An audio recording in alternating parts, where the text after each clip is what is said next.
ఇటు దిగాలి ఇటు దిగాలి, రెండంచుల ఖడ్గం అంత పొదును గల వాక్యము నీలోకి పోతే నీలో పాపాన్ని కోసివేసిద్ది, నీలో పాత రోత జీవితాన్ని కోసివేసిద్ది, వ్యర్థత అంతా తీసివేసిద్ది.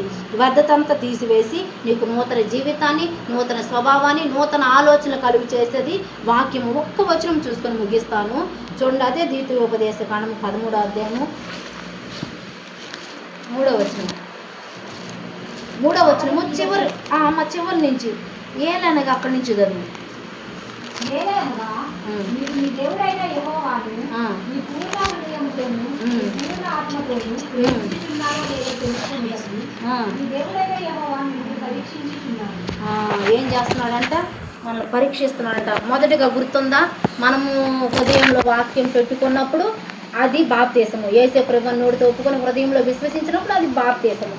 అది రక్షణ పొందుకోవడానికి ఒక మార్గము. తర్వాత సాక్ష్యానికి బాప్తీసం తీర్చుకుంటున్నాము. మూడోది ఏంది? నువ్వు బాప్తీసం తీర్చుకో, హృదయంలో విశ్వసించి బాప్తీసం పొంది. మూడోది మన నోటి మాటలు బాప్తీసం తీసుకున్నాడు. మనం కూర్చున్నప్పుడు, లేచినప్పుడు, పడుకున్నప్పుడు, త్రోవను పోయినప్పుడు, మనం పని చేస్తున్నప్పుడు నీలో వాక్యము నెమరు వేస్తూ ఉండాలి, పని చేస్తూ ఉండాలి. పని చేస్తే ఉన్నప్పుడు నీలో వాక్యము పనిచేస్తుంది, బలపడుద్ది. 4వ విషయం ఏంటంటే, ఇప్పుడు నీలో పని చేస్తుంది. పని చేసినప్పుడు నువ్వేం చేయాలి? నీలో పని చేస్తుంది హృదయంతో. ఏలైనగా మీరు మీ దేవుడైన యెహోవాను మీ పూర్ణ హృదయంతో, మీ పూర్ణ ఆత్మతో ప్రేమించుచున్నారో లేదో తెలుసుకొనుటకు మీ దేవుడైన యెహోవా మిమ్మల్ని పరీక్షించున్నాడు. ఇప్పుడు పరీక్ష జరుగుతుంది. నువ్వు ధ్యానిస్తున్నావా లేదా? బాప్తీసం పొందుకున్నావు, వాక్యానుసారంగా జీవిస్తున్నావా లేదా? ఇప్పుడు పరీక్ష జరుగుతుంది. పరీక్ష జరుగుతున్నప్పుడు ఆ పరీక్షలో పాస్ అయిన వాళ్ళు మాత్రమే. ఇప్పుడు 10th పరీక్షలు అయిపోయి వాళ్ళు పాస్ అయితే ఇంటర్మీడియట్కి వెళ్తారు. ఇప్పుడు అలాగే మనము విశ్వాసంలో పరీక్ష ఉంటుంది. మేము చదువుకోలేదు, మాకు పరీక్ష లేదు ప్రభు అంటే, నీకు విశ్వాస పరీక్ష ఉందమ్మా అంటాడు దేవుడు. విశ్వాస పరీక్ష ఉంది. ఆ విశ్వాసంలో నువ్వు రక్షణ పొందేవు కదా, దేవుడే యేసుక్రీస్తే దేవుడని హృదయంలో విశ్వసించావు కదా, బాప్తీసం పొందేవు కదా, సాక్ష్యంగా బాప్తీసం పొందేవు కదా. ఇప్పుడు నువ్వు కూర్చున్నప్పుడు, పడుకున్నప్పుడు వాక్యాన్ని ధ్యానిస్తున్నావా? ధ్యానించట్లేదా? పూర్ణ హృదయంతో దేవుని ఆరాధిస్తున్నావా? ఆరాధించట్లేదా? నువ్వెలా ఉన్నావు? ఇప్పుడు పరీక్ష మొదలైద్ది. ఇది ప్రతి ఒక్క జీవితంలో జరిగే పరీక్ష. రక్షణ పొందిన ప్రతి ఒక్కరికి ఈ పరీక్ష జరిగింది. ఈ పరీక్ష జరిగినప్పుడు ఎంతమంది పాస్ అవుతున్నారు, ఎంతమంది ఫెయిల్ అవుతున్నారు? కుటుంబంలో ఖచ్చితంగా వస్తాయి.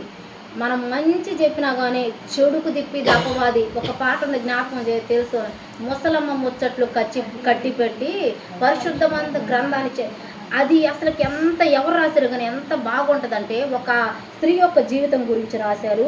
ఇక్కడ మాటలు అక్కడ చెప్పి మంచిని చెడుగా తిప్పి, ఇదంతా ఏంది అంటే, నువ్వు విశ్వాసం ఉన్నావు, భక్తి వేసి ఉన్నావు, తీసుకున్నావు, ఇక్కడ మాటలు అక్కడ చదువుతున్నావు, అక్కడ మాటలు ఎక్కడ చదువుతున్నావు, తగాదులు అవుతున్నాయి, గొడవలు అవుతున్నాయి. ఇది ఎవరు? మన సొంతంగా చేసుకున్నాయి. ఇలా మనం చేసుకున్నప్పుడు అవి మనం దేవుని లెక్క అప్పచెప్పాలి. మళ్ళీ ఎప్పుడు మనం దేవునికి లెక్క అప్పచెప్పాలి? ఇవన్నీ చేసిన మనం దేవునికి అప్పచెప్పాలి. నువ్వేం చేయకపోయినా కానీ నీ మీద మాటలు వస్తాయి, నిందలు వస్తాయి, అవమానాలు వస్తాయి. మన వ్యక్తిగత జీవితంలో ప్రతి ఒక్కరికి జరిగాయి. వస్తాయి అంటే, ప్రభువా నా ప్రేమ ఏమి లేదు తండ్రి, నేను ఎదుట యథార్థంగానే ఉన్నా ప్రభువా, నా ప్రేమ లేదు, నాకు తెలుసమ్మా, నువ్వు ఎలా ఉన్నావో నాకు తెలుసు, నీ ప్రేమ లేదు, నువ్వు మంచి చెప్పు, చెడు అనుభవిస్తున్నావు, చెడు ఒకళ్ళు మాట అంటున్నారంటే నాకు మహిమ. మంచి చేసి కూడా కీడు అనుభవించే వాళ్ళు ఎవరు అంటే దేవునికే మహిమ. అది నువ్వు మంచి చేసి శ్రమ అనుభవిస్తున్నావా, దేవుడు పరీక్షలో నువ్వు గెలిచినట్టు. చెడు చేసి ఎవరైనా తప్పు చేసి నువ్వు చెడు అనుభవించడం కామన్. అది ఇప్పుడు తప్పు చేసిన వాళ్ళు జైలుకి వెళ్తారు, శిక్ష అనుభవిస్తారు అంటే వాళ్ళు తప్పు చేశారు, తప్పుకి శిక్ష. యోసేపు ఏం చేశాడు? తప్పు చేయలేదు. పోతిఫరు భార్య ఆ చొక్కా పట్టుకుని లాగింది, తప్పు చేయలేదు, అయినా శిక్ష అనుభవించాడు. దేవుడు ఏం చేస్తాడు? ఒక ప్రధాని స్థానంలో నిలబెట్టాడు. ప్రధాని స్థానంలో నిలబెట్టి అందరినీ, యోసేపు మాట తప్పితే ఎవరు కాళ్ళు కూడా చేయకూడదు, కదిలించడానికి వీలు లేదు అన్న ఆజ్ఞ ఎవరు ఇచ్చారు అంటే ఫరో ఇచ్చాడు. ఫరో అంతగా నమ్మాడు, కల భాగం చెప్పడంతో అంతగా ఎవరు హెచ్చించారు? దేవుడు తప్పు చేయకపోయినా కానీ 2 సంవత్సరాలు జైల్లో ఉన్నాడు. ఆ సంఖ్యలు బాధించానుంది. చూడండి, ఒక తప్పు చేయని వ్యక్తి ఆ తప్పు ప్రతిఫలం అనుభవిస్తున్నాం అంటే ఆ బాధ ఎంత బాధ అంటే విరిగి నలిగిపోతారు. ఆ బాధ విరిగిన నేను ఏం తప్పు చేయలేదు కదా, ఏమనలేదు కదా, ఎందుకు ఇవన్నీ మాటలు ఎందుకు పాడాలి అన్న బాధ ఎవరు ఉంటుందా అంటే అది ఎదుటి వాళ్ళకి అర్థం కాదు, నలిగిపోయే వాళ్ళకి అర్థమైంది. ఆ యోసేపు ఆ జైల్లో ఉన్నప్పుడు ఎంత బాధ అనుభవించుంటాడో. నేను తప్పుకు నేను శిక్ష అనుభవిస్తాను, తన అన్నలు మోసం చేశారు, తన అన్నలు అమ్మేశారు, ఎక్కడికి వచ్చి నాకు మంచిగా ఉంటున్నప్పుడు ఒక స్త్రీ ప్రేరేపించినప్పుడు కాదు, నేను నా దేవుని ఎదుటి ఎలా పాపం చేస్తాను అని కాదన్నప్పుడు చెరసాల్లో వేసినప్పుడు ఎంత నలిగిపోయి ఉంటాడు ఆ వ్యక్తి. నలిగిపోయినా కానీ దేవుని దూషించాడంటే దూషించలేదు. ఎందుకు వాళ్ళు బైబిల్లో రాయబడ్డారంటే వాళ్ళు యథార్థంగా ఉన్నవాళ్ళు, దేవుని దూషించలేదు. అన్ని కష్టాలు వచ్చినా కానీ దేవుని దూషించలేదు కాబట్టి వాళ్ళని దేవుడు గొప్పగా హెచ్చించాడు. మన విశ్వాస జీవితంలో కూడా పరీక్షలు వస్తాయి, నిందలు వస్తాయి, అవమానాలు వస్తాయి, అర్థం చేసుకోరు. ఇప్పుడు దేవుణ్ణిలో లేని వాళ్ళు అర్థం చేసుకోరు ఒక వ్యక్తిని. దేవుణ్ణిలో ఉన్న వాళ్ళకి నాకు తెలుసు ఇది అపవాది శోధన అని మనకు తెలుసు. దేవుణ్ణి లేని వాళ్ళకి ఏమనుకుంటారు, ఇది మామూలుగా ఇప్పుడు చేయ కదా అనుకుంటారు. కానీ అది అపవాది శోధన కాదా అని దేవుణ్ణిలో ఉన్న వాళ్ళకి తెలిసిద్ది. ఇప్పుడు దేవుణ్ణిలో ఉన్న వాళ్ళకి అది తెలిసిద్ది. అన్నీ వచ్చినా కానీ మనం నిలబడాలి. పరీక్ష జరుగుతుంది. నీ పూర్ణ హృదయంతో నువ్వు దేవుణ్ణి ఆరాధిస్తున్నప్పుడు, పూర్ణ ఆత్మతో ప్రేమిస్తున్నప్పుడు దేవుడు నేను పరీక్షలు పెడతాడు. పరీక్షలు పెట్టినప్పుడు నువ్వు నిలబడితే నీకు నిత్య జీవితం కన్ఫామ్. నిలబడాలి, పరీక్షలు నిలబడి ఎప్పుడు దాకా ప్రభా ఈ పరీక్షలో ఇదిగో కొంత సమయము ఒక జాబ్ వచ్చిన దాకా పిల్లల పరీక్షలు జరుగుతాయి. అయితే నేను విశ్వాసిగా ఉన్నప్పుడు నాకు ఎప్పుడు దాకా ప్రభా పరీక్షలు అంటే నీ బ్రతికిన కాలం అంతా నీకు పరీక్షలు. నువ్వు నిలబడతావా నిలబడవా, ప్రతి ఒక్కటి నీకు పరీక్ష. విశ్వాస జీవితంలో పరీక్ష అనేది ఉంటుంది. నువ్వు నిలబడ్డావా, ఏ పరీక్ష వచ్చినా, ఏది జరిగినా, ఏ నిందలు వచ్చినా, ఏ అవమానాలు వచ్చినా, నా మట్టుకైతే బ్రతుకుడు క్రీస్తే చావైన లాభమే అన్న ఒక నిర్ణయం నిశ్చేది నీలో ఉన్నప్పుడు ఏ పరీక్షలు వచ్చినా కానీ దేవుడు నిలబెడతాడు. ఒక మాట ఉంది, తప్పించుకునే మార్గం కూడా చూపిస్తాడు. ఎంత ప్రేమ గల దేవుడు అంటే ఆ వచనం జరిగితే అసలు చాలా బాగుంటుంది. ఇంత శ్రమంలో దేవుడు విడిచిపెడతాడంటే విడిచిపెట్టాడు, తప్పించుకునే మార్గం చూపిస్తాడంట. తప్పించుకునే మార్గం ఇప్పుడు జైల్లో వేస్తే తప్పించుకోవడానికి విధాల ప్రయత్నం చేస్తారు. కానీ నువ్వు నీ విశ్వాస పరీక్షల్లో నువ్వు తప్పించుకునే మార్గము దేవుడు చూపిస్తాడు. ఆలోచన కలుగు చేసి తప్పించుకునే మార్గం చూపించినప్పుడు ఎందుకు ఇంక మనం భయపడాలి? పరీక్షలకు ఎందుకు భయపడాలి? శోధనలకు ఎందుకు భయపడాలి? నిందలకు ఎందుకు భయపడాలి? నువ్వు యథార్థంగా ఉండు, దేవుడు నిన్ను నిరూపిస్తాడు, దేవుడు నిన్ను నిలబెట్టుకుంటాడు.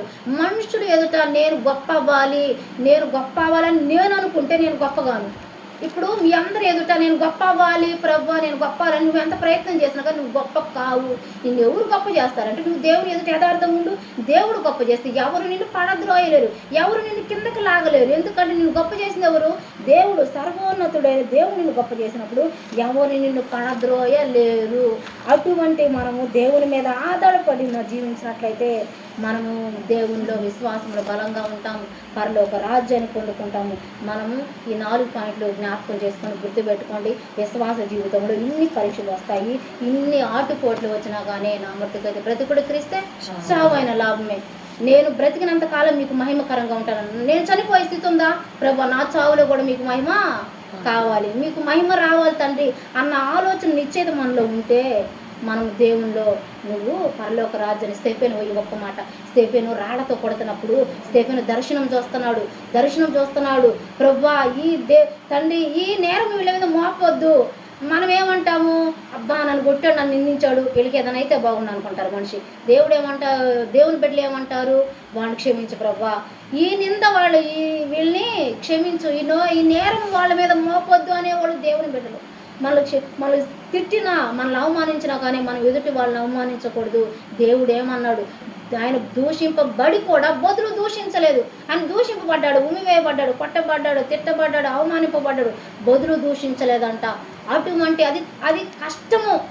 అది మనల్ని దూషించినప్పుడు, మన మీద ఒకళ్ళు మనల్ని చూసి ఉమ్మి వేసినప్పుడు అది తట్టుకోవడం కష్టము.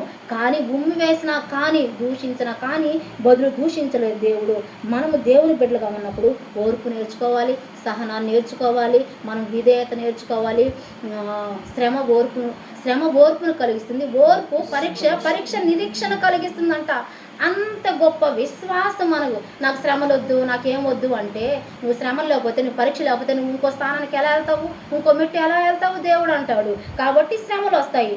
శ్రమ వచ్చినా పర్వాలేదు ప్రభా, నాకు శ్రమ ఓర్పు నేర్పిస్తుంది, ఆ ఓర్పు నాకు పరీక్షలు కలిగి చేస్తుంది, ఆ పరీక్ష నాకు నిత్య జీవితాన్ని ఇస్తుంది అన్న నిశ్చయత ఇదంతా మనం సిద్ధపాటు కలిగి ఉండాలంట.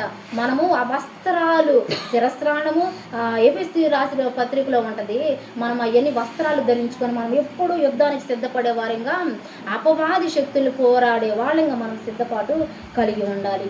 దేవుడి మాటలు మన వినుకుల్లో ఫలింపజేయనుగాక. ఆమె